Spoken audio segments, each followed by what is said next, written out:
పౌర సరఫరాల శాఖలో భారీ స్కామ్ జరిగిందని మాజీ మంత్రి కేటీఆర్ సంచలన వ్యాఖ్యలు చేశారు. ధాన్యం అమ్మకాల కోసం పిలిచిన గ్లోబల్ టెండర్లలో అవకతవకలు జరిగాయన్నారు. కాంగ్రెస్ అధికారంలోకి వచ్చిన 50 రోజుల్లోనే దోపిడీకి పాల్పడ్డారని ఆరోపించారు.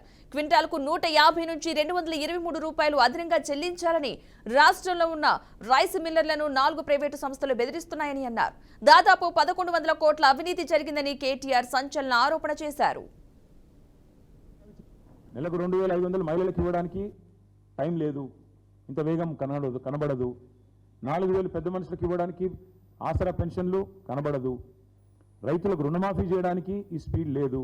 కానీ ఈ గ్లోబల్ టెండర్ల కోసం మాత్రం జనవరి 25 రోజే కమిటీ, జనవరి 25 రోజే గైడ్ లైన్స్, జనవరి 25 రోజే అదేవిధంగా టెండర్లు కూడా వెంటనే పిలిచినారు.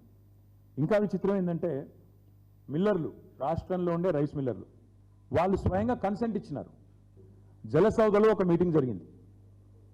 ఉత్తమ్ కుమార్ రెడ్డి గారి నేతృత్వంలో లేదా వాళ్ళ శాఖ నేతృత్వంలో ఒక మీటింగ్ జరిగింది.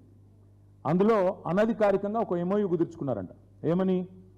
ఇక్కడ 2007 రూపాయలకి వేసినా, 1885 నుంచి 2007 రూపాయలకే కోట్ చేసినా ఇంకొక 223 రూపాయలు ఎక్కువ ఖర్చు, ఎక్కువ డబ్బులు ఇవ్వాల్సిందే. ఎందుకంటే సీఎం పేషికి ఖర్చు అయింది, ఢిల్లీకి పోవాలి, ఎలక్షన్స్ ఉన్నాయి. కాబట్టి క్వింటాలకు 150 రూపాయల నుంచి 223 రూపాయలు అదనంగా చెల్లించి తీరాలే. నెలకు 2500